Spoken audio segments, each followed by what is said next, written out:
So, hello again to the course. The Foundations and Clinical Applications of Classical Chinese Medicine. As you already know, this is a 24-module course, and this is the first module, so welcome to it. Before we go into the main topics of the Foundations of Chinese Medicine, we are gonna talk a bit about the conceptual difference between Western medicine and Chinese medicine in general. That's very important because in order to understand all the differing aspects of classical Chinese medicine, it's always good and proved really necessary to understand the main difference from these two distinct systems, and also a bit about how they developed in time. So our first question is, what the conceptual difference between Western medicine and classical Chinese medicine? Western medicine in general is a causal analytical philosophy. That is the background of it. That's the superstructure, if you want. And a causal analytical philosophy leads to a causal analytical science approach. And within this science approach, we have also a causal analytical medical approach then. What does that all mean? That means that from a Western medicine point of view, we are describing the human being and we're explaining it by its objective structure. Meaning all the metabolic functions, all processes, everything what interests us are causal derivations from this structure. So the main medical foundation, therefore, is anatomy and physiology.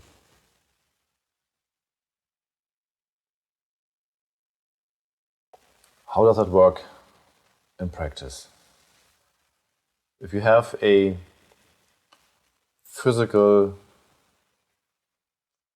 background, if you have a anatomy and physiology as a background, if your approach is causal analytic, then your diagnosis tries to establish medical evidence, like a physical medical evidence, by comparing the patient tangible data with a defined standard.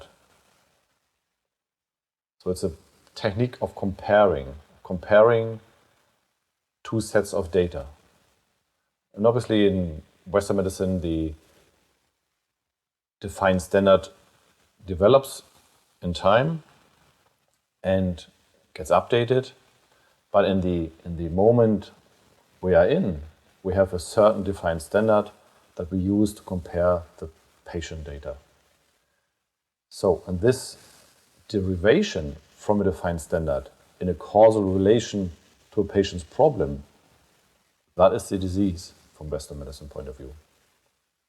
So basically, Western medicine will look how does a patient differs, how does it differ in its structure from the defined standard. And he does that in many ways. So we use X-ray, we use laboratory, we use CT. So we use anything where we can, in Western sense, where we can get tangible data, where we can create a physical, structural picture of the patient. And in finding this difference, where when I have a problem, let's say I have a pain, then Western medicine tries to find out what is the structural evidence of that pain, what is different, what is maybe something broken, maybe something is off some normal defined standard? Maybe is there something, in the end, there's always the question, is there something too much of something? Is there something too little of something? Is it on the wrong position? So we look for structural aspect of it. And if we get this evidence, then we have the diagnosis in Western medicine and the treatment can start. The treatment aims to change the patient's structural situation according to the latest standards. And in changing the patient's structural situation, it is a change expected in the disease causality. Meaning, if we, for example, find that there is some aspect in our molecular structure missing, we can add it, then the process works again. Or if we don't have enough vitamins, we can add them and the process can work. Or if we have, let's say, a pathological aspect which just doesn't belong there, let's say a bacteria, we can take it away and the process can work again. So it's a question of finding out the structural situation on many levels of the patient and changing it again to the wanted structural situation. We expect then that all the processes function nicely. And that it's a very unique system, obviously, and the whole thing is not about what is better, Western medicine or Chinese medicine. It's just to know that any system is unique, and Western medicine and Chinese medicine have their own strength and weaknesses and limits. And if you know your system well enough and you know your possibilities and your limits, then you can be good at it, obviously. So there's never the question about what system is better. It always depends on how good you're in it and how good you're using it and when and how you're using it. So we're not going into all the ideas about what is better than the other, because that doesn't make a lot of sense. The important what we need to find out is that we understand the difference of it, because understanding the difference and understanding the system itself, that makes us aware of exactly the limits and possibilities, and we can develop the system, we can enhance this, we can use it in the best way. So obviously Western medicine, if you want an example, in, for example, acute cases, acute diseases, especially traumatic diseases, for example, it's an extremely good system then, because you can very fast use your data, how something should be structurally, and maybe then reshape it into the way it was or you want it to be. So in acute traumatic diseases, like accidents, Western medicine and our culture is the way we go. And the maybe challenge of is when we have a very chronic disease and we don't have a very clear, tangible evidence. With very chronic diseases, sometimes there is no clear disease causality, because obviously the more chronic a disease gets, the more important are the individual conditional factors. So in that case, sometimes the approach of Western medicine is limited. And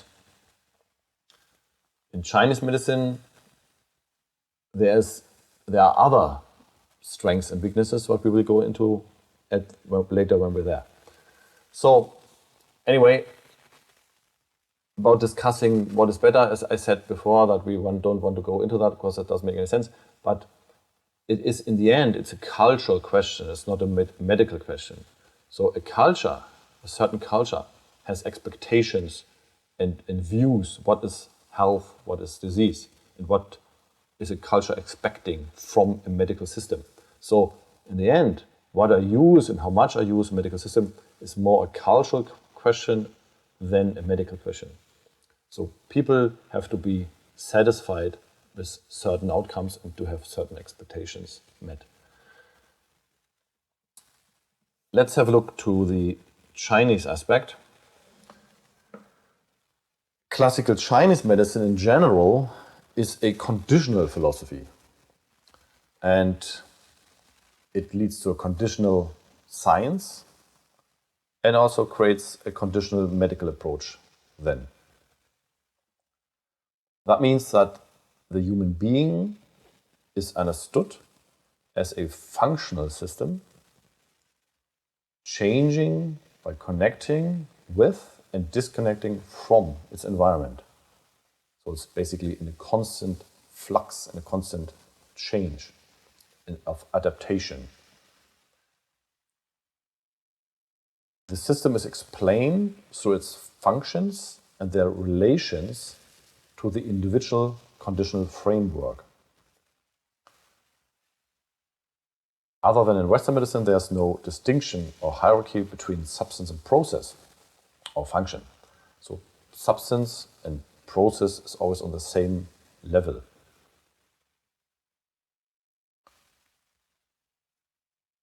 That means the classical Chinese medicine will not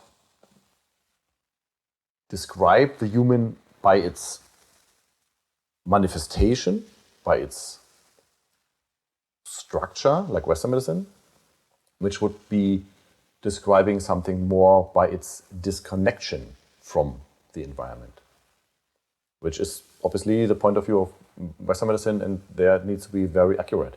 But in Chinese medicine, we use a different way to look at something. We try to describe something in its relation between connection and disconnection. So we actually use the environment to describe the human. We describe the single aspect by connecting it to a conditional framework again.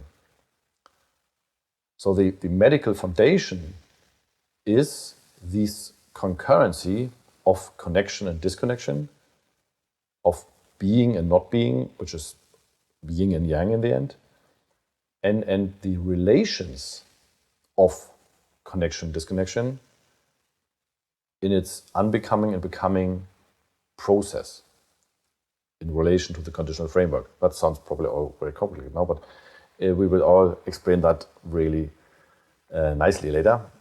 It's just we have to kind of go from a very broad perspective and then go more detailed.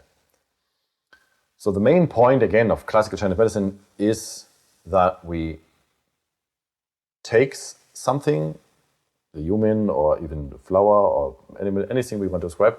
And the perspective of classical Chinese medicine is to describe something by bringing it into the relation of the conditions under which it exists.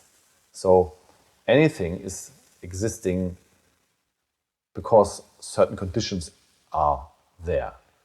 And in using these conditions, we can explain and show the process of a certain system.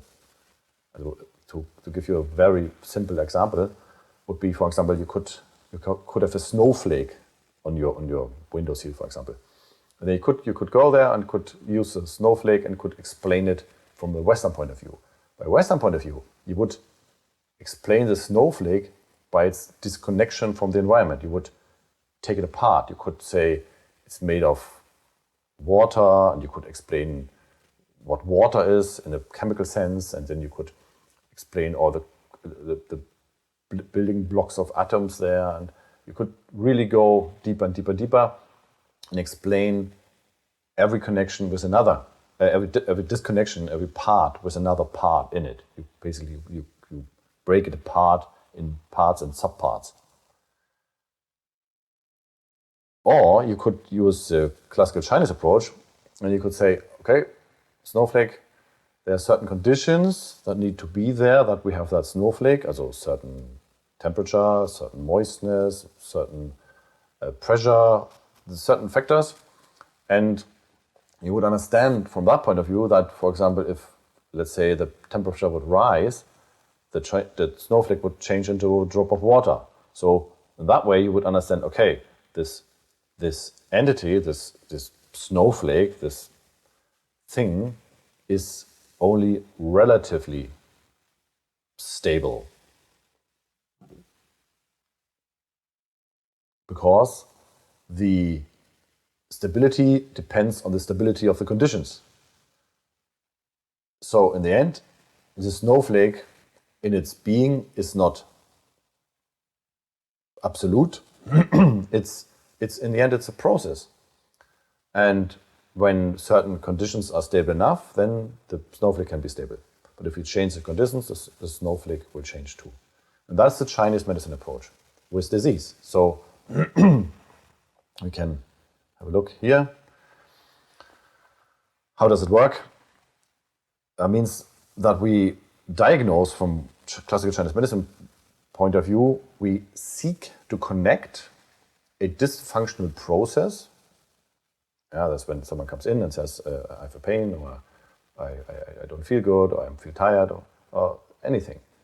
Any complaint in the end is a dysfunctional process. So we seek to connect the dysfunctional process with the relevant conditions, and that obviously needs then time and learning to know what conditions are relevant and which not.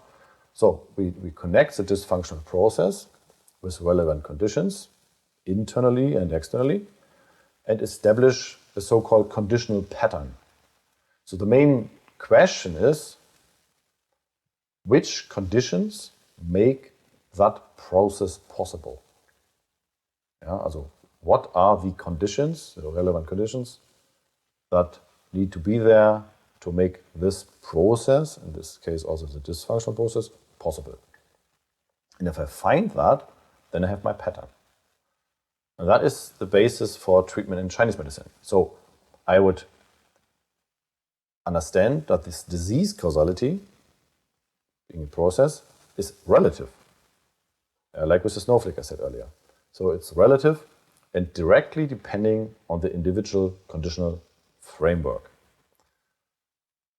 So very roughly spoken, the main conditional framework aspects are the personal constitution, it's the emotional dynamics, it would be the lifestyle, eating habits, sleeping habits, activity, all these things, and the outside influences, being socially, climately, everything.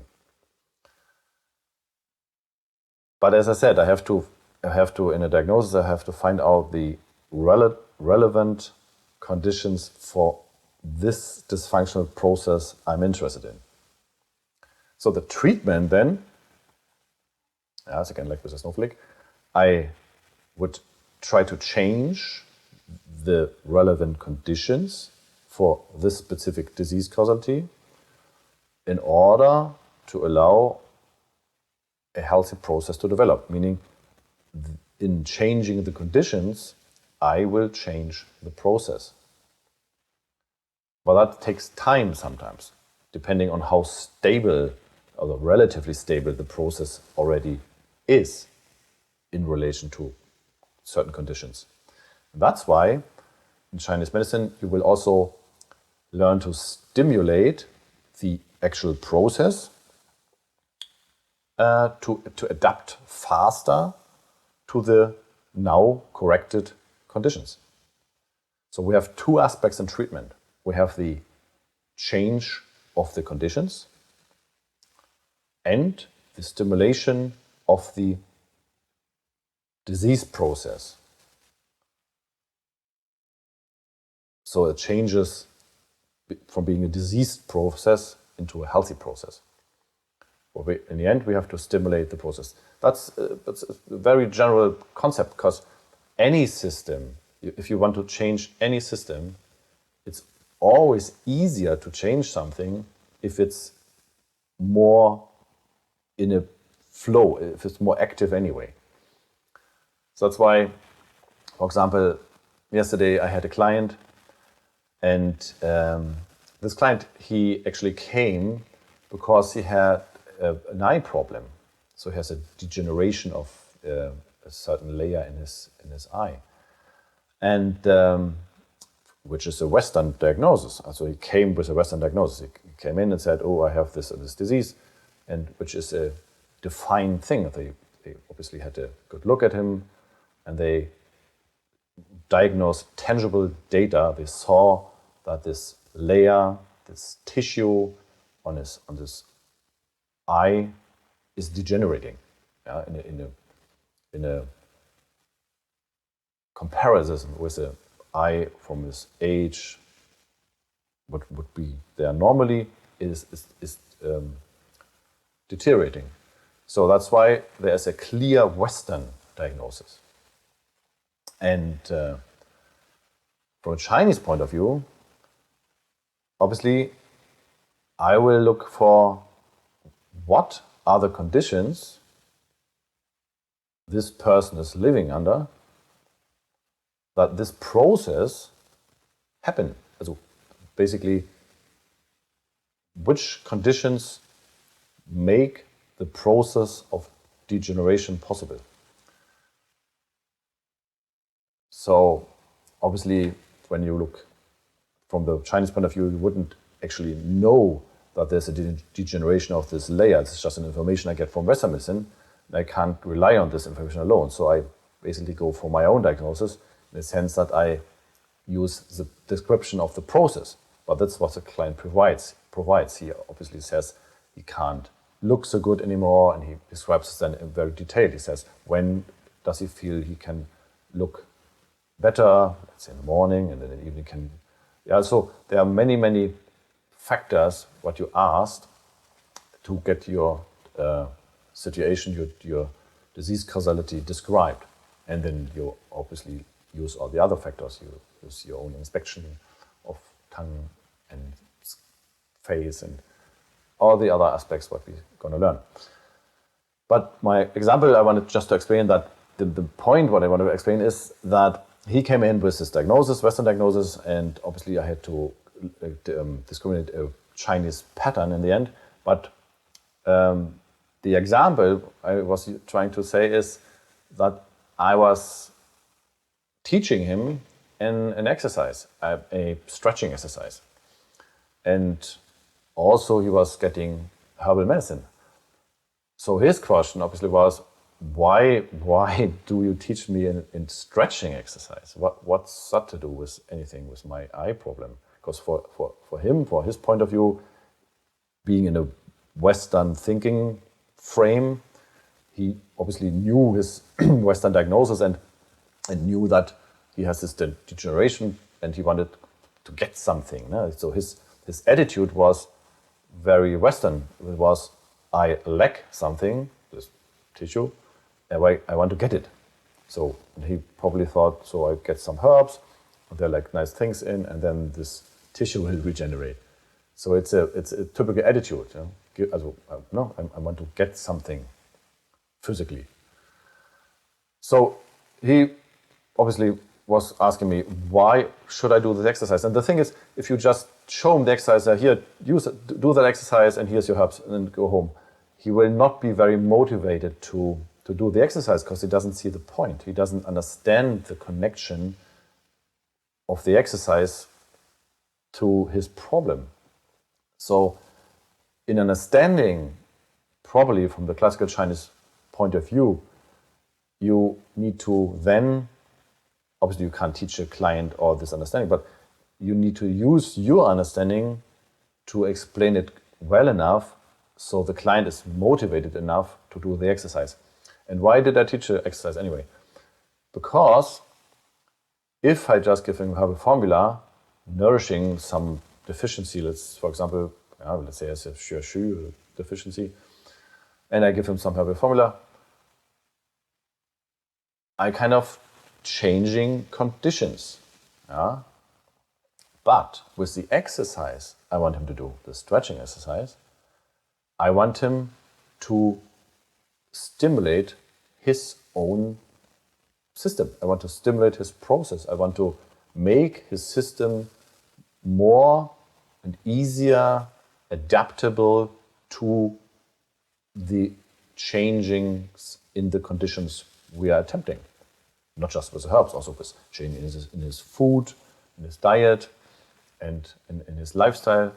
But the exercise is a key aspect, because from Chinese point of view, any problem in the end is a stagnation, of course. So we need this exercise to stimulate his process, and then the herbs will work better, the food he then eat will work better, and all the other factors he's might and hopefully change will work better. So that's why the exercise is a key element in helping his process to adapt faster, and not just faster, even better and more efficient. And sometimes it wouldn't even adapt if you wouldn't stimulate it to the corrected conditions. That's why exercises, talking of medical Chinese exercises, are very, very important in treating chronic cases. So that is an example to understand what it means to, on one hand, Chinese medicine treatment attitude is to change the relevant conditions, and secondly, stimulate the actual process. Of course, you can also stimulate the process with acupuncture, with Tuina massage, but acupuncture and Tuina massage come from the outside, so they stimulate from the outside, and which then the bodily system can take as a stimulus and do something with it. But in doing an exercise is, in the end, very, very much more strong in changing your system. So now, in having compared these two basic approaches to medicine, Western and the Chinese way to look at it, we have a basic idea about it. So we know that Western medicine, in a nutshell, is more a causal analytic system, and Chinese medicine is more a conditional system.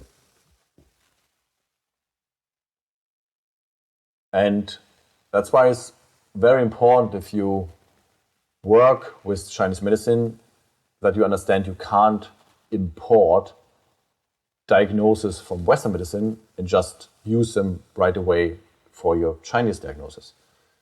As I said earlier, with this example with the person with this eye problem, obviously for communication reasons, the Western diagnosis is important, because we have a culture where we strongly think in a causal analytical sense. But to do your Chinese pattern diagnosis, you need to do it from the beginning, from the start again. You can't just incorporate the Western diagnosis into it. That is a very important thing to keep in mind. Furthermore, in better understanding these two systems, I always find it very, very good to know a little bit about the history, about the development of these two systems. Because people ask me then always, why do you talk about the history? Why is that important? Because it's important to understand why we are thinking now as we're thinking now. So the historic, understanding certain historic events, we understand better why we think now. Yeah? And we need to understand our client in order to help him. Chinese medicine is very much about teaching something. Because when you work, like I said, you change conditions. You can't change the condition for a client. The client has to change the conditions himself. And why would he do that? a client will only change conditions if he understands, if he sees the connection and the relevance to his problem. So a lot of the treatment is actually teaching. Obviously, in a very acute scenario, you don't teach a lot, you just do something. And as I said again, in our Western society, in a very, very acute situation, there will be the Western medicine there first in most cases anyway.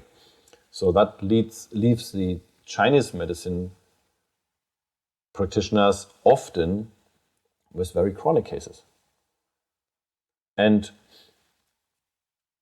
again, the situation in getting results when you work with Chinese medicine is not just in how you do your acupuncture, how you select the right herbal formula, or you do a nice twin arm massage. That's all extremely important, obviously. But it's as important as the conditional changes. And as I said, in order to get your client to change certain conditions, he needs not just to trust you, he also has to get some understanding how and why these conditions are relevant for him, for his problem. So, coming back to the history aspects, we need a certain understanding of historic events to understand why people think today as they do. Because if you understand why people think and how, then you can connect with them and know where to pick them up from, basically. Yeah, so it's for the communication with the client and to achieve motivation in changing conditions. That's why we need some ideas. You don't need too much, but some ideas about historic events. So there are certain events that are important from when we look at Chinese development of Chinese medicine, and there are certain events that are important to look at for the European and then the worldwide development. So maybe first we look at historic events in Europe influencing Western medicine. And obviously these are just like example, but key aspects that I think are very important. First, let's start when we go back in time. Then in the ancient Greek society, there was a cultural and philosophical background which was basically strongly influenced by polytheistic religion. So that why is that important? That is important because if you live in a culture where you have a polytheistic background or a superstructure, then you're used to deal with the idea that there are many answers to a question, not just one. Because in a polytheistic religion superstructure, we have many gods, and from the point of view of the human, then the gods, if you're religious, gods are on a different hierarchy, and if they have many opinions to a situation, that leaves you as a human with a concept of, okay, there are many opinions, there are many ideas, there are many answers to a question. There's not just one truth, because the gods are not speaking. They're not speaking with one voice. They can like have opposite positions to a situation or to a question. I don't want to go into the religion because it's not important. Important is just what cultural, philosophical effect it has on a person. The effect is, again, that you kind of used to live, you're used to think about truth in this kind of way, that there are many answers to a questions, that it might be all true. And it's not about deciding between two or more. It's not about, if that is true, that must be false. So you kind of can live with the idea, with the concept that two opposite things could be right at the same time, depending on the viewpoint. There we come again to the condition aspect. So that's a very important aspect, this polytheistic background, the idea, the feeling that you kind of used to live under the consciousness that there could be many truths at the same time. You don't have to decide between black and white. Yeah? And this background was there in Europe, in the ancient Greek society. And one of the philosophers was Heraclit. He was around 500 BC. And he kind of taught the philosophy of a flowing relative reality. So he would describe reality more as a river, which is in a constant flow and change. And a certain situation, a certain manifestation would be like a wave just standing out for a certain amount of time. But then it changes again.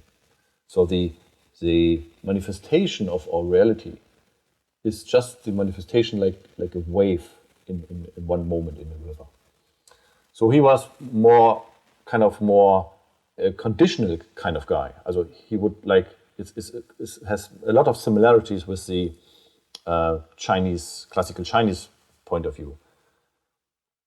And there's even this saying, what is from the old Greek language, pantarai, means everything is in the constant flow. This is one of his key teachings. So that's in one very interesting aspect which was there. And then we have Aristotle, which is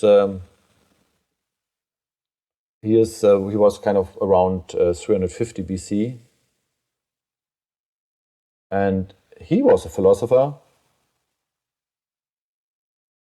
that more described reality in its manifestation. So much more like what we do in Western medicine, Western causal analytical science today.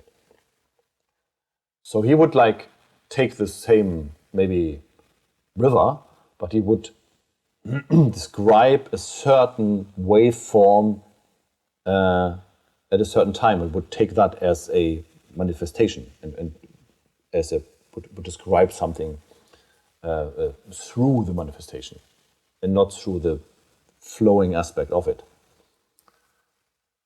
So these two concepts were both existing in the ancient Greek society, but it wasn't that there was no big decision between which one is the better one. It was obviously there are lots of dispute, but it was a kind of even these two systems existed together, and the situation could be looked at with both systems. Yeah. So, for example, these two aspects were deeply involved in all the cultural and scientific developments in that time. But neither of one was too dominant. Yeah, you could say that. And a change came when the Roman Republic was developing around 510 BC. And the Romans initially adopted the Greek polytheistic background. I mean, no, they changed Zeus into Jupiter, so they changed the names for the gods, but they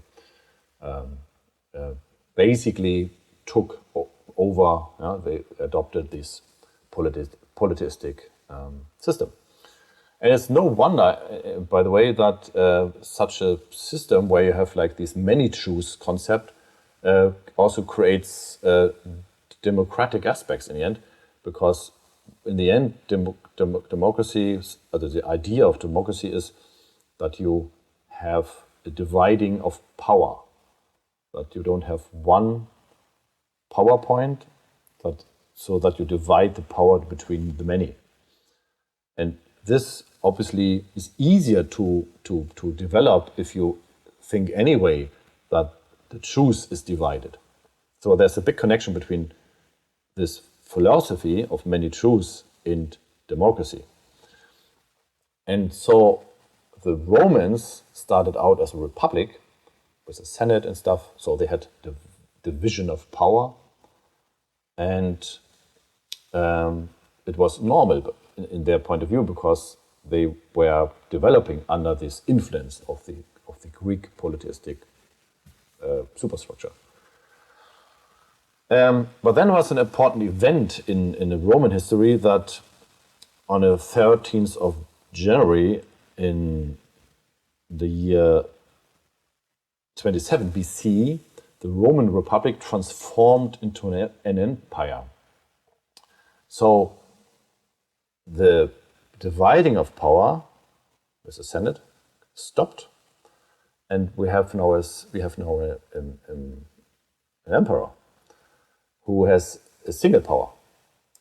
So his word suddenly, his truth, so to speak, counts more, weighs more than the one of other people. So that was an important step, if you want, into the direction of a causal analytic development in Europe. Let's have a look to the next picture. And the Romans developed on from this change to an empire, and when the influences from outside countries and the problems within Rome, because Rome became bigger and bigger and bigger, were getting stronger. The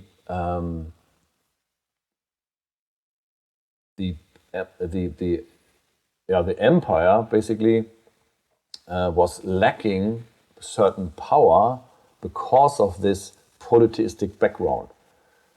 Yeah, because you have to imagine that if you're an emperor, but you have a politistic background, then who made you an emperor? Because it wasn't, in the end, it wasn't a democratic thing anymore. So it got inherited. Yeah. So, but where does he pull his power from? So an emperor could say, okay, I'm basically initiated by Mars. Yeah, so God Mars is my patron.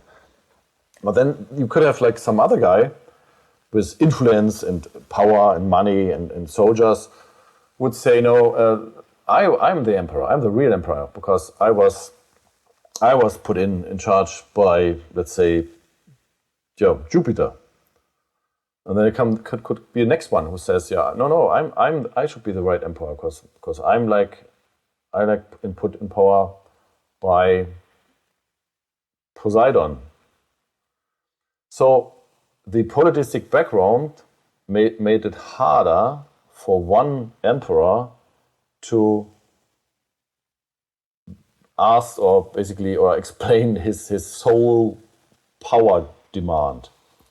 And that's why when the emperors got weaker, they tried to change that and try to help to consolidate their power again.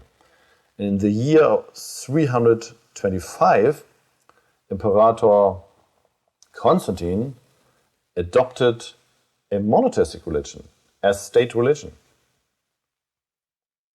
So, and he probably didn't do that out of like nice feeling for the Christians. He probably just looked, what monotheistic religion is there for me to use?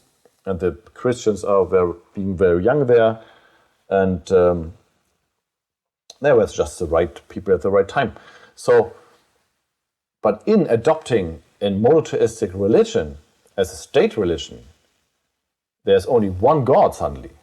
So all these arguments about what God basically put what emperor in charge was gone. So he could just say, I'm the imperator, I'm the emperor, I am there because of God's will, and because there's only one God suddenly, no one else could claim, my God put me in charge too. So he created a connection, as Constantine did, a connection between the emperor aspect, the power point of the emperor, and the legitimation of it. So how legit is an emperor in relation to the higher system, the higher hierarchy. So in being suddenly a monotheistic background, the one God system consolidated the power of the emperor in that sense. Yeah, so that's a very important concept we have to understand. This is a very, very strong point in our history in Europe. It's an extremely important point to understand. So how the change from a polytheistic, and now as I say, the religion, it's not the important aspect. It's the philosophy what makes the difference here. But that's why I say the philosophy of many truths changed into a philosophy of one truth. And that is the main, one of the main points in history where it changes very strongly into the direction, development towards a dominance of causal analytic science in Europe. So around 529, the Roman Empire decays and leaves a very globalized Europe, because the Romans connected the European countries a lot. And they started to specialize countries. So there were countries that were mainly producing wool, others were mainly producing wheat, and other maybe wood or something.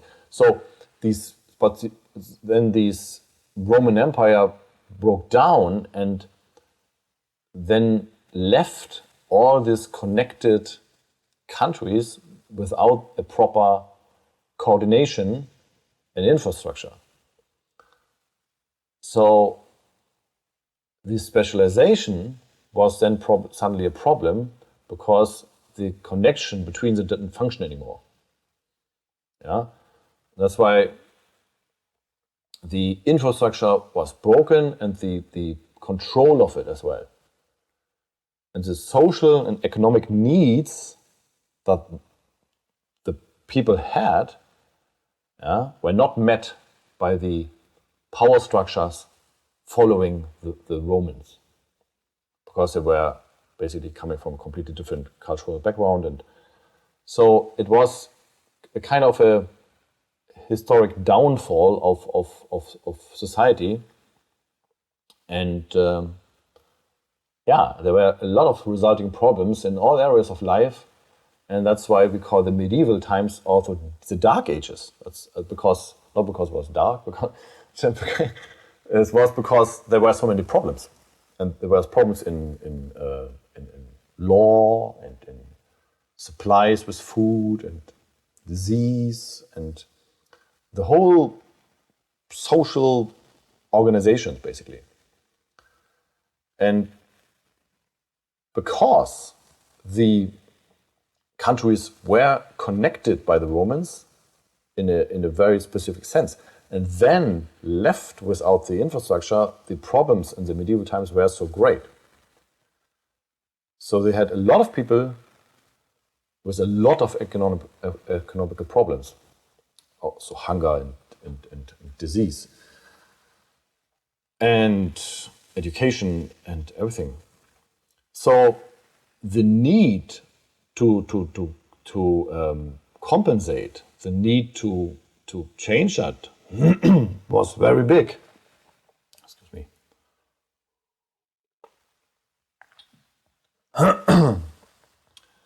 And That's why I always say the conditions that develop there and the necessities to move development towards causal analytic solutions were very, very much there. It's very understandable, you could say. It's a very, also when the, as I say, when the problems were so as they are, with the conditions as they are, it made sense at that time to resolve problems in that kind of way, what led to industrialized solutions, because you can meet many needs at one in one grasp, basically. That's a very important reason to understand why Europe suddenly went into such a speedy development of industrialized solutions. If the Romans wouldn't have decayed, then it might have maybe stretched the development of causal analytic dominance maybe much longer, or change it all at once, or in general. But anyway, so we have that fact to understand, and because of these dark ages, as I said, and this need to change that, that's why the Renaissance developed. And interesting enough, the Renaissance, the main idea of the Renaissance was to bring back to bring back ideas and concepts of the antique, of the ancient times, of where it was better ones already.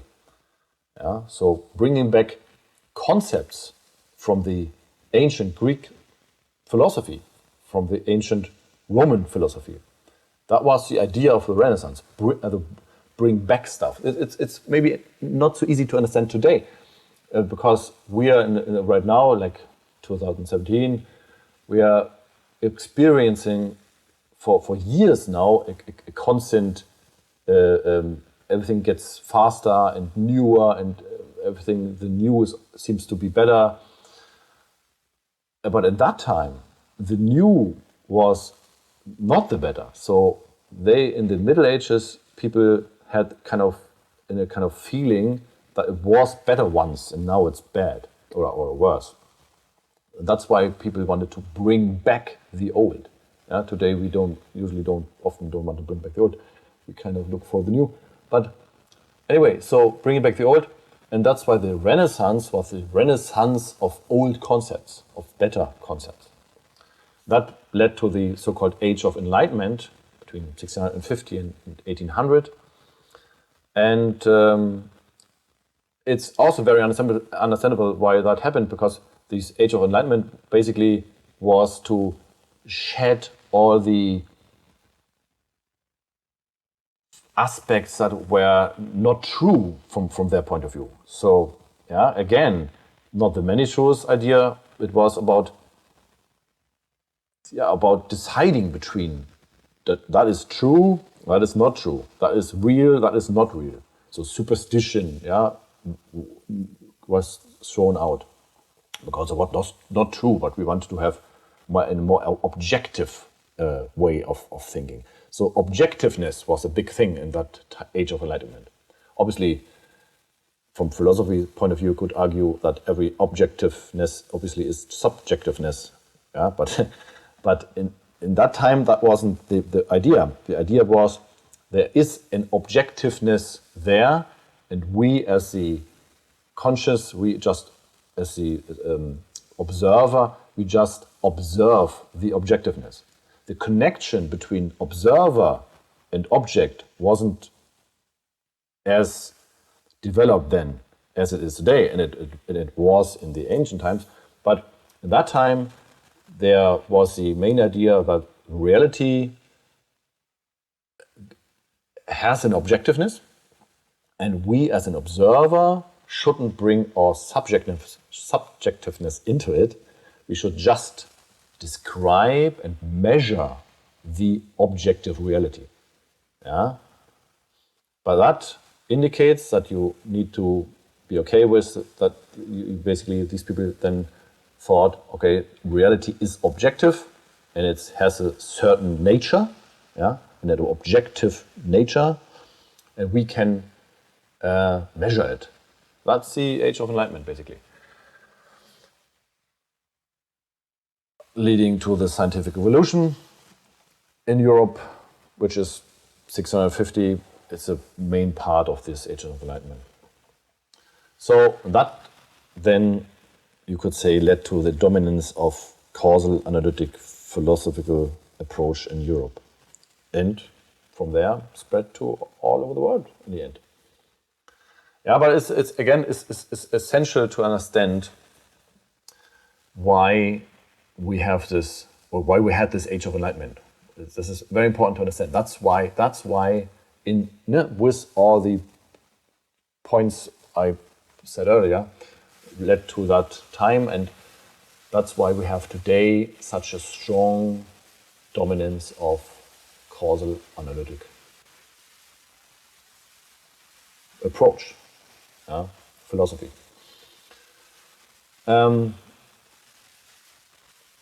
Yeah. So again, yeah, the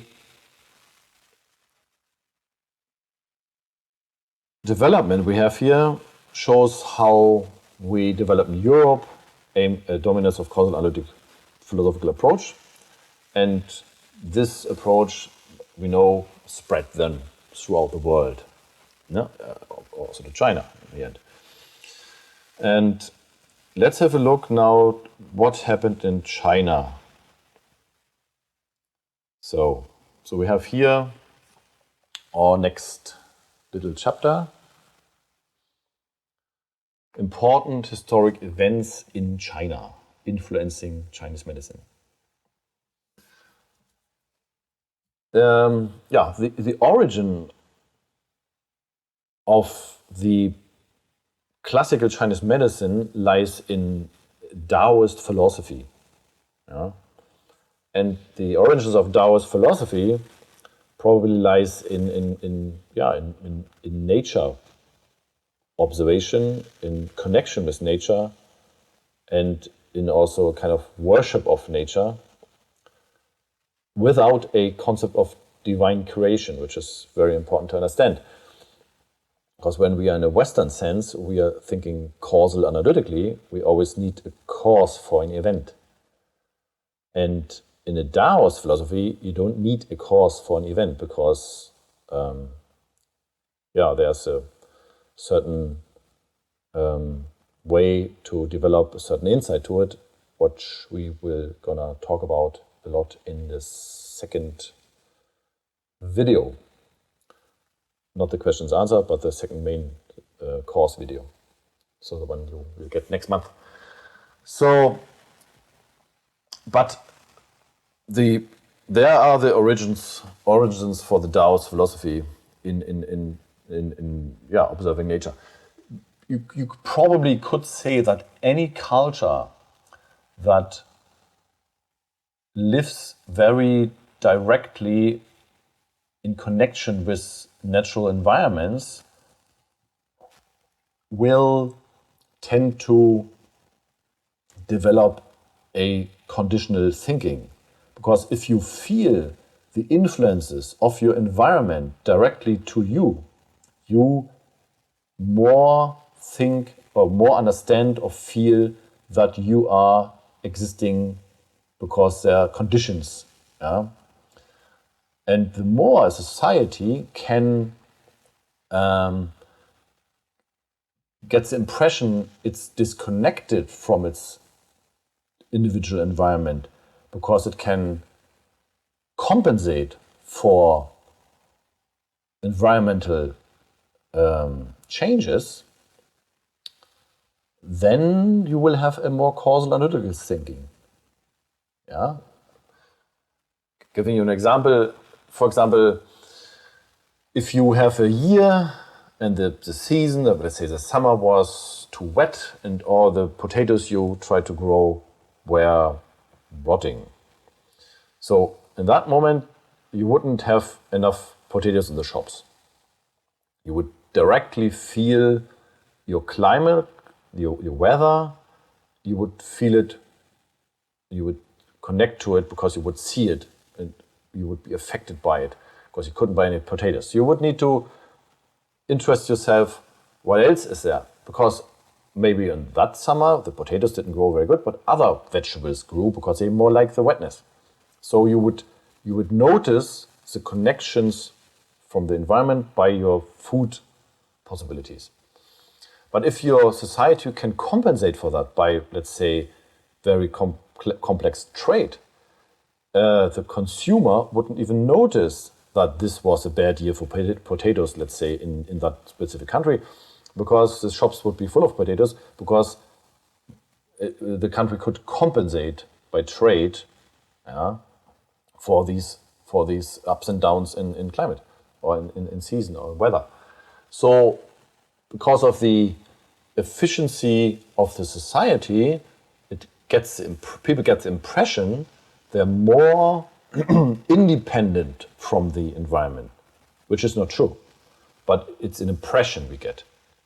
That's why people, for example, tend to lose today the understanding of food as a connective aspect to your environment, but see food more as a supply for nutrients. But in the end, not the nutrients are the important aspect that you consume and that you have them, but the process stimulated by it is what is important. That's what we are alive of. So, so we eat food from our environment, and with that we connect and adapt to the environment. So if we basically would only eat food, let's say from artificial environments, like from super effective greenhouses with heating and pressure control, we wouldn't use the food anymore as a connective aspect to the environment. Hopefully we will still breathe our environment, so we're still connected that way. We are born into a certain environment, but we would lose one major key to our environment. And that could lead to being then having more allergies, to have metabolic weaknesses and sorts like that. Because very normal, because we need to exchange with our environment on many levels, on breathing, eating, being born there, emotionally and everything. And if we don't use one of the key aspects to interact with the environment, like the food, we develop certain kind of diseases. And that's why many diseases today are a result of that already. So that's why, obviously, Chinese medicine, one key statement is always that you should eat more seasonal and regional, obviously. But the answer, the reason why behind it, is because Chinese medicine describes human, as I said before, with the conditions and sees the connection from the conditions to the process. So the eating of regional and seasonal is a very, very important aspect for your process development. I came to that now because we're talking about the Daoist philosophy aspects, background, and me saying that probably any culture living more direct under the influences of their conditions would think more in a more conditional way of thinking. And Daoist philosophy is a conditional philosophy. And the more a society compensates for environmental swings, it would get the impression to be more independent from an environment, which is, as I said, not true. It's just it's a dependence, independence. What is actually creating certain adaptation problems and creating other problems. So there needs to be a balance there. Yeah. So, but because cultures at some point in their history had this connection to the environment, I'm just saying that probably all cultures had concepts like the Chinese. So it's just that the Chinese kind of preserved them longer than other countries or other areas. Yeah. That's why we talked earlier, from when we talked about the European history, about the old Greek philosophy. They also had a more connectiveness to the environment, and that's why I came up with the conditional aspect they had. So anyway, then one of the most famous Daoist philosophers is Lao Tzu, and he was like about the 6th century BC, and he kind of formed a conditional concept. That's at least we think he did, because it's very little known about him. But there's a book which is called the Tao Te Ching, and this is supposed to be written by Lao Tzu. And in the end, I think just the first chapter of this book is the main important chapter in the whole book, because all the other chapters basically build on that first chapter. But the first chapter describes basically, in the end, it describes the foundations of classical Chinese medicine. And we will talk about that later, obviously. So we had Lao Tzu, we had him kind of, let's say, it was there a time where we had a strong Daoist philosophy in China. And that philosophy, the Daoist philosophy, with its connection to the real environment, was more conditionally than anyway.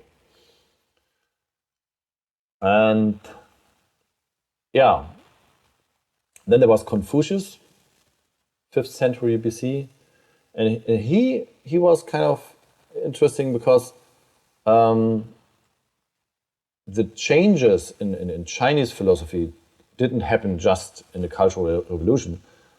They started really, really early as well, but like we had Heraclit and Aristotle in Greek times, they also were there at the same time. The concept was there at the same time, and they was no decision to be made between one of them, and probably that was slightly a bit with Daoist philosophy and developing causal analytic philosophies in China.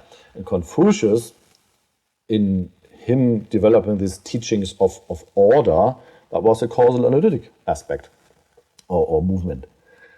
Confucius tried to make the state more efficient. That's why he noticed what Lao Tzu even wrote in his book, because Lao Tzu wrote, if the wise men would rule, the state will fall into chaos.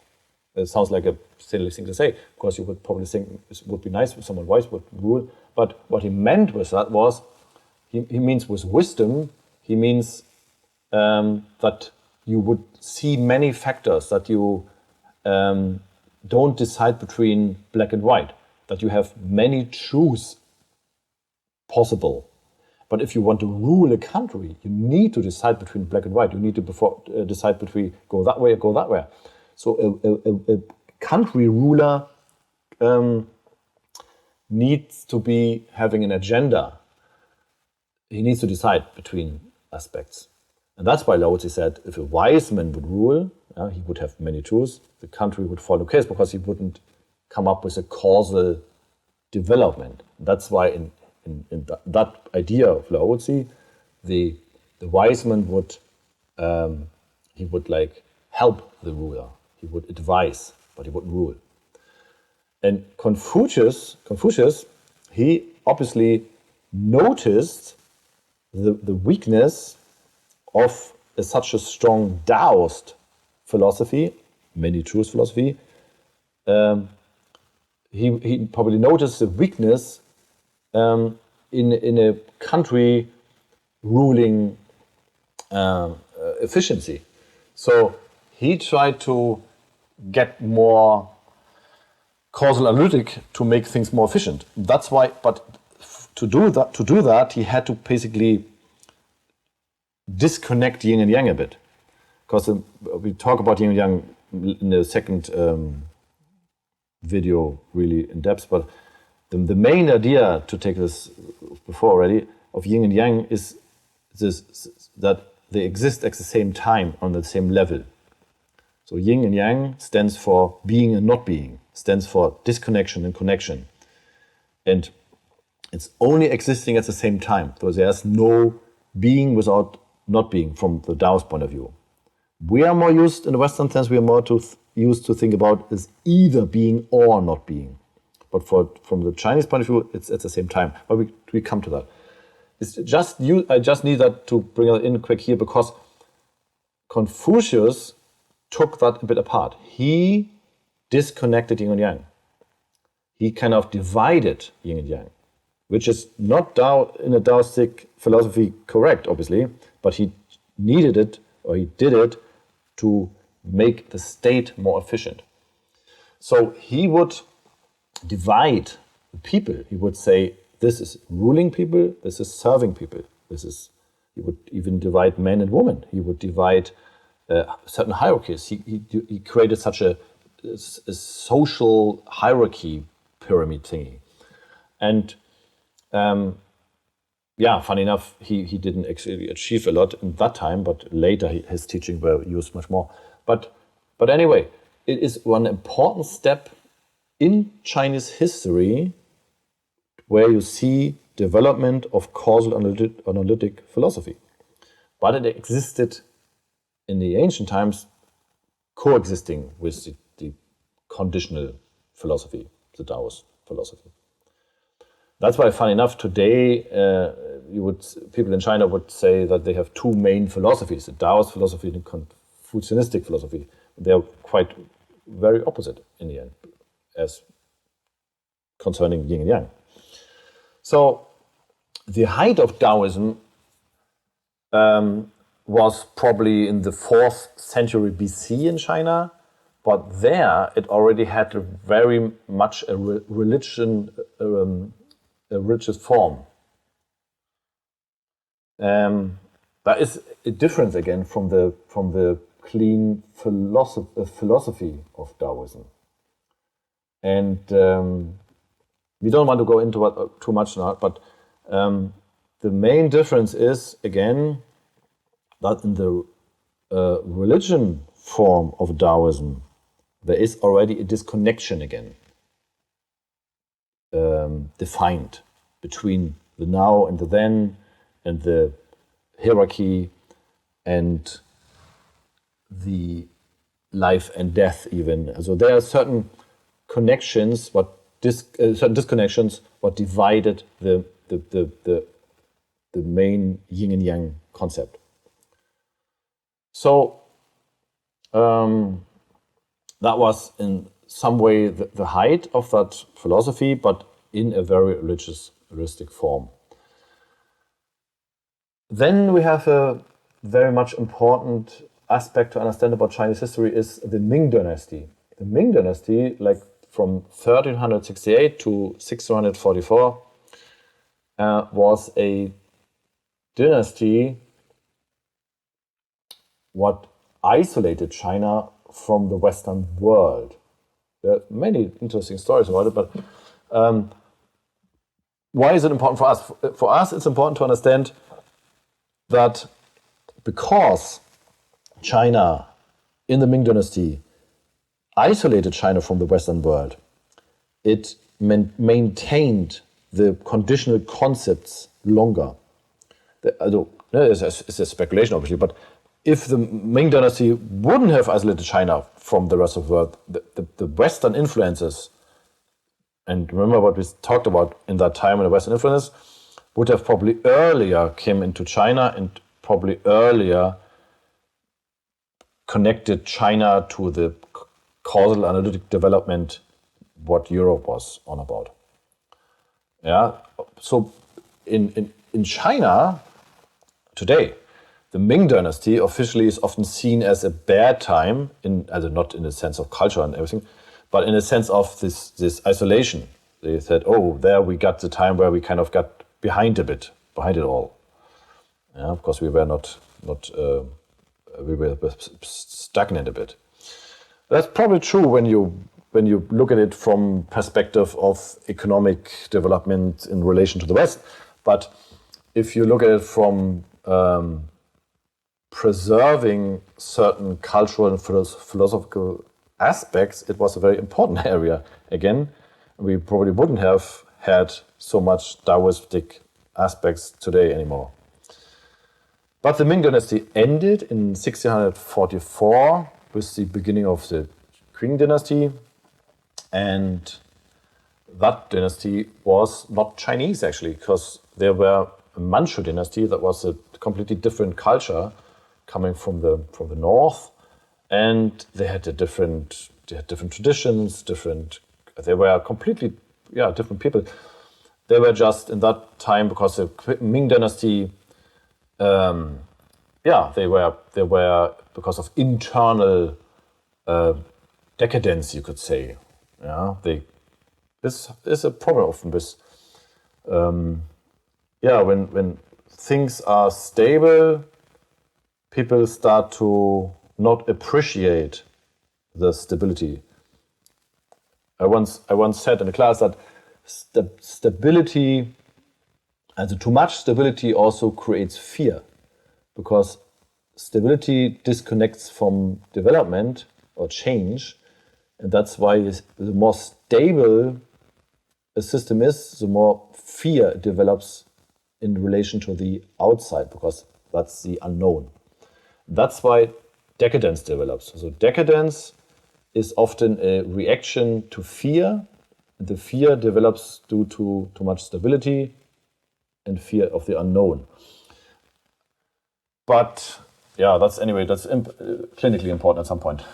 But so the Ming Dynasty broke down through internal decadence and was then an easy target for more ambitious cultures, which were the Manchus then, and they didn't have the cultural background and not the. It's slightly, you could compare. It's not as much, but you could compare it a bit with the fall of the Roman Empire, and then the northern European tribes suddenly sitting on the throne in Rome and didn't know how to run things. They could just open the tap, but they couldn't build one. Yeah, you know what I mean. And that was a bit the same thing in China. The Manchu people, they're sitting then on the throne and they're just letting things run, but they actually liked what they saw.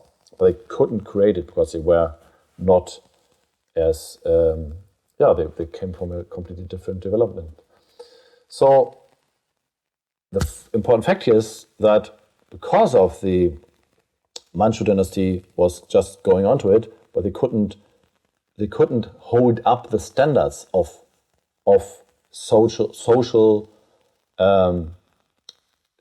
dynamics in anything, in education, in trade. They were basically not educated enough, or not in the sense what was used there. They were educated in other ways, obviously, but that didn't fit the Chinese requirements. So we had basically this dynasty, but was also then in that sense weak in a way, not in a martial way, but in a philosophical way. And the end of the Ming dynasty also then basically caused the opening of China. So China was suddenly open to the Western world. And that had various cultural, political, and philosophical influences. So everything suddenly came like a flood from the West, like religions and missionaries and everything. People that wanted to trade and people that wanted to get influence. That led then to the Opium Wars, 1839 and 1856, where basically the Opium Wars was a power struggle between China and the Western countries for dominance in Chinese affairs. And because they were lost by the Chinese, that led to the so-called unequal treaties.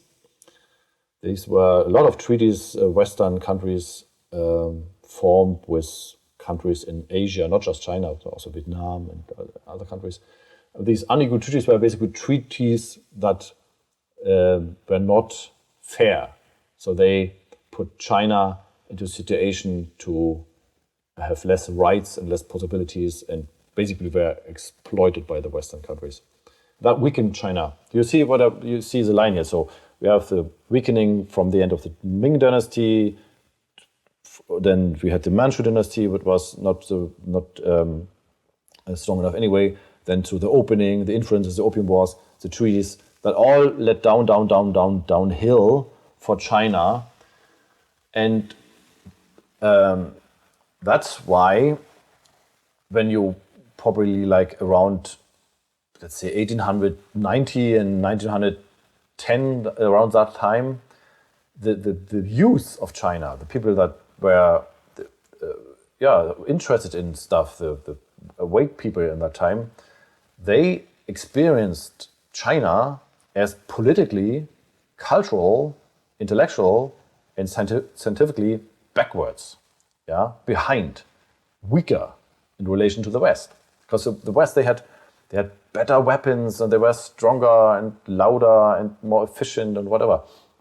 And obviously, people always tend to take more power for more truth sometimes. Yeah? If someone more powerful, then it's obviously more right, more successful. Yeah. So the people then in China thought, because the Western countries, they experienced the power of the West through the forces they brought there, military and everything. They didn't like them, but they kind of saw and thought, oh yeah, they are more powerful, so they must have done the right thing in the past, and we didn't. So the Chinese, that's the important point, experienced themselves as weaker and behind development in relation to the West. Yeah. That led to the main attitude of all the old stuff is bad. To put it really bluntly. And from that point of view, I think you can understand the Cultural Revolution better, where it was really severely like the everything old is bad attitude. But before that, we had in the end of the Qing dynasty, we had the Xinhai Revolution and the foundation of the Republic of China on the 1st of January 1912 by Sun Yat-sen. And he was educated in the West as well, and I think he was a physician, a Western physician, and he would have developed some kind of state in relation, also in like example of Western countries, but he had a kind of a lung disease and he died early, and he left then again China in a kind of a power hole, in a absence of power and organization. But it wasn't also the whole Chinese landmass; it was a smaller area. No? Anyway, this Republic of China went down, and but before that, when Sun Yat-sen founded that little republic, he right away made classical Chinese medicine illegal. Yeah? It was a prohibition of Chinese medicine, and not because he was mean, because from his point of view, remember what I said earlier, these people then at that time thought everything old, Chinese old, is bad, because that's why we are so backwards today. So it was understandable from his point of view, and studied in the West, and that he thought obviously he helps China to prohibit Chinese medicine because it's backwards, it's old, it's ridiculous. And it was ridiculous at some degree at that time because the Ming Dynasty was basically, the end of the Ming Dynasty also ended the organized education development of classical Chinese medicine. Yeah, the Chinese medicine, you could say, went down severely with the end of the Ming Dynasty. So at that state of time where Sun Yat-sen experienced Chinese medical service, it was bad.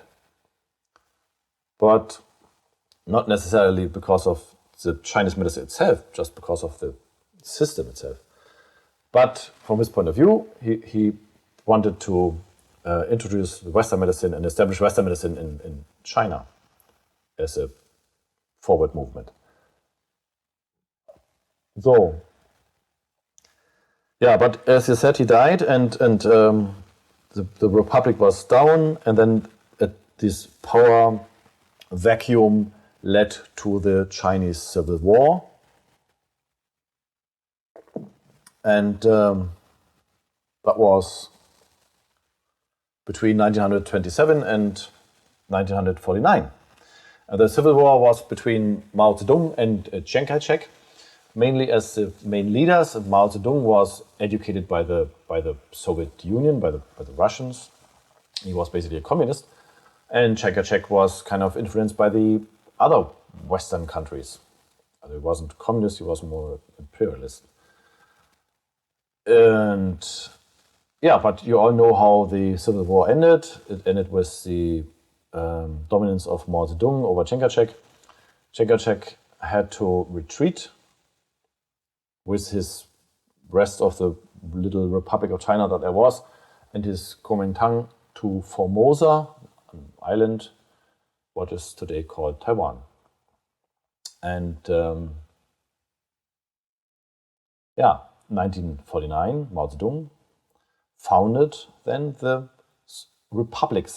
the People's Republic of China on the 1st of October 1949 as a communist dictatorship. There's lots to study about this time, Mao Zedong's Civil War time, but just let's say the outcome. And China was then a People's Republic of China, a communist country, where we have, which is obviously a nature of a communist country, we have one truth philosophy. Yeah, because a communist dictatorship is basically that the communist party or the communist idea stands all over the rest, above everything else, meaning there's no democracy possible because democracy has something to do with dividing of power, we said that, yeah? And the ability to understand that there are many truths possible at one moment. But because the communist dictatorship only allowed their truths, yeah, it was a big, massive step away from Daoist or foundations that used in classical Chinese medicine. And that's why the foundations of classical Chinese medicine, which are actually the true essence of classical Chinese medicine in their foundation, is the simultaneously of yin and yang, the many truths concept, yeah? The not needing to dividing between wrong and right. That concept was no use for a communist system because it would basically all the time contradict the communist one truth aspect. Yeah, and that's why Mao Zedong prohibited Chinese medicine right away as well in the beginning, and then realized that because Mao Zedong wanted to basically form China like the then existing Soviet Union, like with a strong metal industry and steel and everything, and Western medicine. But they couldn't develop Western medicine right through the whole country. China is big and lots of rural areas, and to develop proper Western medicine, you need also devices, because it's an objective medicine where you measure things. And to measure, you need equipment and laboratories and X-ray machines and CT and all these things, what comes after. But that wasn't possible in the rural areas. And that's why Mao Zedong was kind of forced to allow Chinese medicine to go on in the mainly of the rural areas to provide a basic medical care. And for a long time, for example, in China, the farmers, they didn't have insurance, health insurance. So I remember when I was in China in the early 90s, even then there was no health insurance for the farmers.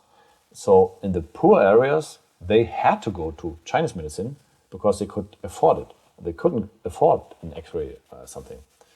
And only in the recent times, China created insurances for the farmers. And that's why today in China, Chinese medicine goes even more downhill, because it was before, when the farmers still were using it or they were depending on it, this dependence went away. So it's the struggle to survive for Chinese medicine in China is even more severe these days because of the insurances. So Mao Zedong allowed Chinese medicine, but it was obviously conflicting with the communist doctrine very much, severely, because the whole point in Chinese medicine, I say again, is the many truths concept, and communism is a one truth concept. It's very contradictory. So Mao Zedong had to change Chinese medicine, adapting it to communism a bit. So that didn't just go for the Chinese medicine. It was something about art and other cultural aspects. That's why it led to the Cultural Revolution between 1966 and 1976. So, and the severeness of it, we understand because we now know that the people before experienced themselves so much as a failure in relation to the Western countries. That's why the hate, let's say, use that word, for the old was so strong. Mao kind of there's this ancient story of the first emperor in China. The first emperor that connected the different parts of China and started the wall building, everything. And this guy is supposed to killed a few thousand of teachers and academics to show how his position is not so much stronger. And Mao, in some speech at some point, bragged about how this Qin emperor killed a few thousand of academics, but he killed loads more. So he kind of was bragging how efficient and cool he is in even outdone this brutal Qing emperor. Not trying to say how brutal it is, but trying to tell his people how good he is actually to get rid of the bad old, and to bring China into a glorious future. And that's why he could kind of say to the students in that time, to the young people, look, turn around, and everything above 30 is suspicious, except him, of course. But that was basically the thing in the Cultural Revolution. Everyone above over the age of 30 is suspicious, because it could be too old, infected with old ideas. So we had the strong Cultural Revolution, and then it led to a radical rejection of classical concepts in all areas of life, yeah, especially in philosophy and medicine. But yeah, we could go on for ages what happened out there, but that can be part of your homework, that you look a bit what happened in the Cultural Revolution in China. Yeah, and you can look what happened to the martial arts, what happened to opera, what happened to poetry, the many aspects of life. Yeah, that led to the writing reform in China in 1956, because the thing is, the Chinese character, I don't want to go too much into it, but maybe that's some other point, but the Chinese character and the Chinese way of writing and even speaking is very much a conditional way. We have a very different concept of writing and speaking, but the writing system is a conditional system. When we combine two words, for example, we create a combined meaning. Yeah, but the Chinese combine two symbols and create a third meaning. Yeah, that's what happens. So let's say the symbol for sun, and there's a symbol for field. Yeah, when you put that together, you don't have sun field. You have man, yeah, as in male. So you see, you have one meaning, a second meaning, and they don't combine, they create a third meaning. That's how in a nutshell, this writing system works. So it's a conditional way. So you need to have a certain meaning. You have to put the writing in relation to conditions. So not within the character itself, but also within the external conditions. So you could say a certain character in relation to that kind of life, let's say in relation to bakery or eating, cooking, has a meaning, but in relation to something else in life, let's say to medicine, it has a different meaning. That makes Chinese language so complicated for us, because you have always to put characters into relation to something to understand it. And that's why the Chinese in the old days couldn't read just any text, even if they could read. Yeah? So let's say a farmer, let's say, could read. He couldn't read a text written by, let's say, a scholar talking about astrology, for example. Yeah, because the farmer, it just wasn't his field of expertise. So he could see the characters, but they would have he could only get a certain meaning of it, or even a wrong meaning, because he couldn't bring it into the right relation. Yeah, there we have the conditional aspect again. And that's why every area of expertise could only read their own texts, because the text only made sense in relation to its framework. Yeah, we are more used to that we write something, we have a defined language in a sense of definition. So we could always bring out a text out of relation in a certain way and still read it. But that wasn't the case with Chinese characters. And so Mao used that and saying, look, the old people, they withheld wisdom from you workers and farmers. Yeah. And it was kind of like so it was held away from you, keep you stupid. And now what I'm going to do, I'm going to change the writing system so everyone can read it. Yeah. So from the point of view of that time and the people, it was actually a reform, a positive thing. Say, oh, well, great. Yeah, I can read stuff now about anything I'm interested in. But you could have done in a way before. You would have needed to also work with the aspect you're interested in order to understand the writing. And that obviously didn't work in the imperial times, because there were all these social disconnections done by Confucius again. So very complicated situation.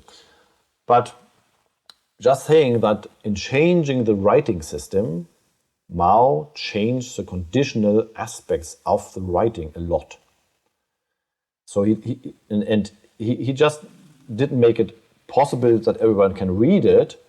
He, in order to do so, he had to define a certain meaning. So in Mao's times, the writing reform made a simplification of Chinese characters, less conditional. Yeah, they standardized the sounds even and defined the interpretation. So in doing so, they made the text, any text, in libraries obviously more available to the masses, but at the same time dictated what the masses actually read. Because in order to do that with that kind of language, you have to define it more and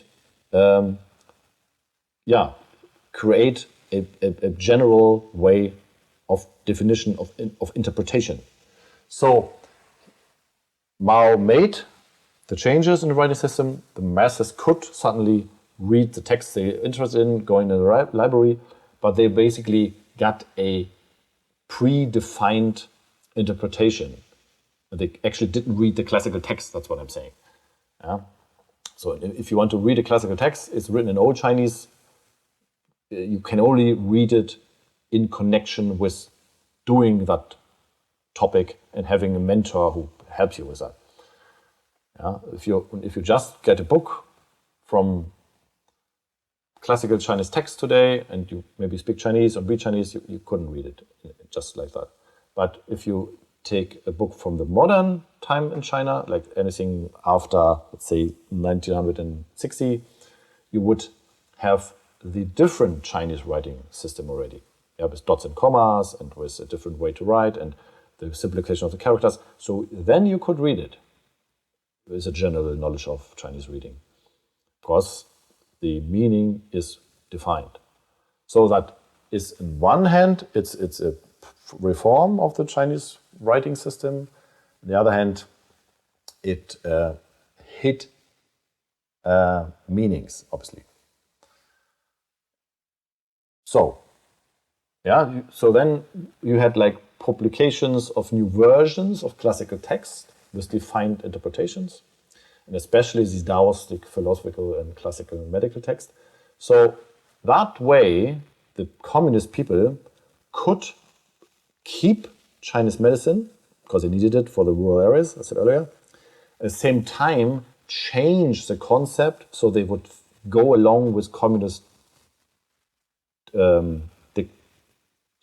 ideas. Yeah, they wouldn't contradict each other. So they had to change the classical text in changing the language. That was a coup done here. It's a massive coup, actually. It's amazing, but done there. Yeah. So standardization, simplification, systematization, and physiological political adaptation of very complex classical medical concepts led then also to the final result in creating so-called traditional Chinese medicine, TCM. So the outcome from this changing of the medical text was traditional Chinese medicine. So traditional Chinese medicine, TCM, is very young. It's developed, as I said, between the 50s and the 80s in China. And used classical aspects, but changed the foundations. The real classical foundations are gone in China, in TCM. Yeah? And this TCM then was nationally and internationally presented as the official and only version of the Chinese, of the old medicine.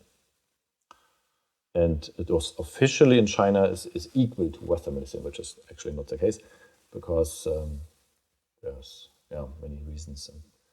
In China, you have actually to study Western medicine, and then you can do a further education into TCM if you want. So but your foundation is Western medicine. But that's fine in China, because in the changing of the classical text, they discarded the classical foundations anyway and exchanged them for Western foundations. So that's why you can today in China study TCM as a further education of Western medicine, because it has now the same foundation. Yeah. But obviously, with changing the foundations of Chinese medicine, you change the possibilities of it. Yeah. So that's a very complex aspect, and we're gonna into the changes, what the communist changed in Chinese medicine foundations. We're gonna into that very detailed in also the next chapter, the next video. And that might even put things then in a better perspective. But ending our talk about the historic events, we had the development, what we just talked about, and then we had in 1978 the Chinese reform, again, a bit mild reform in direction of opening China to the outside again a bit. And it was Deng Xiaoping, he kind of eased a bit in China, made the connection to the Western world again more possible. And that way, the interest of the Western people for Chinese medicine could be also supported, and many people more people could then study Chinese medicine. Obviously, the modern version of it, the communist version of it. And so from then on, it developed further. And the situation in China changes all the time, and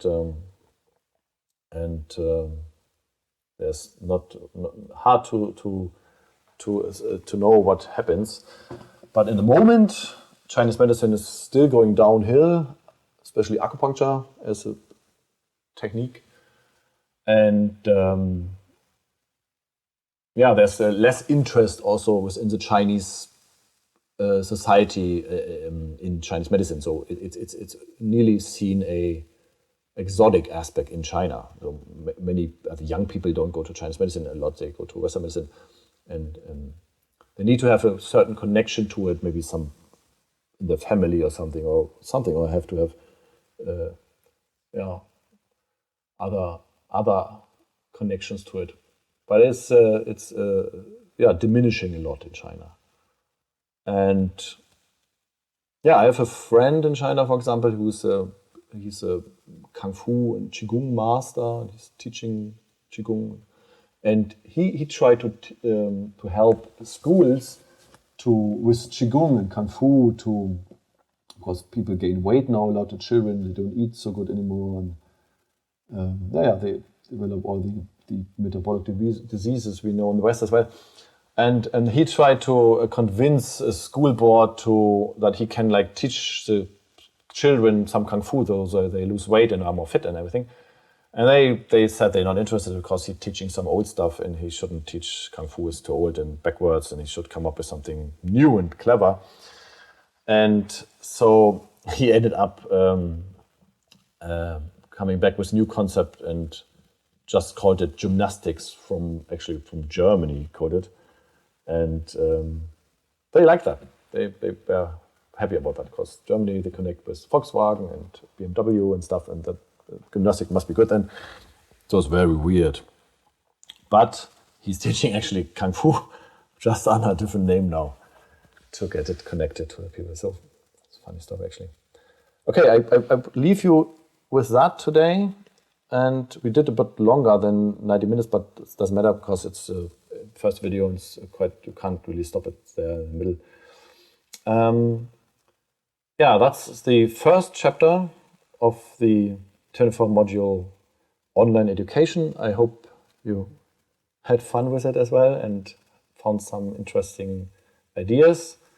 But that's just the pretext, obviously, because we didn't even start with the foundations of classical Chinese medicine. We talked about the backgrounds, but as I said earlier, it's very important that we cover these things.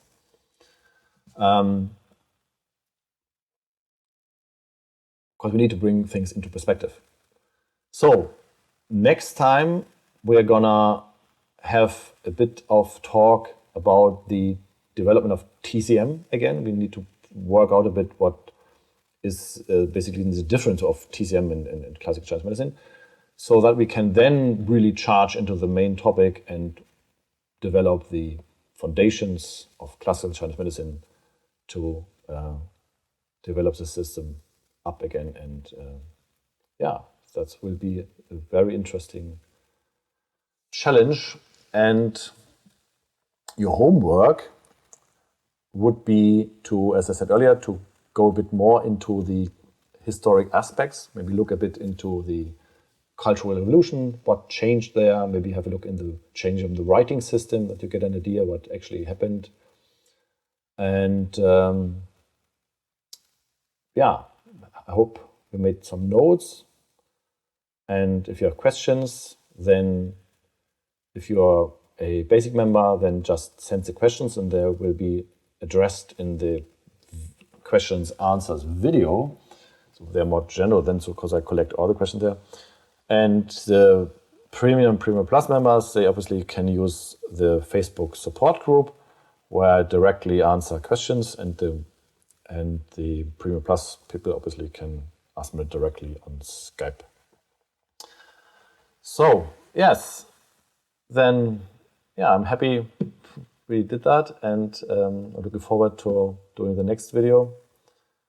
And goodbye for today, and have a good time, be safe, and till next time. Thank you.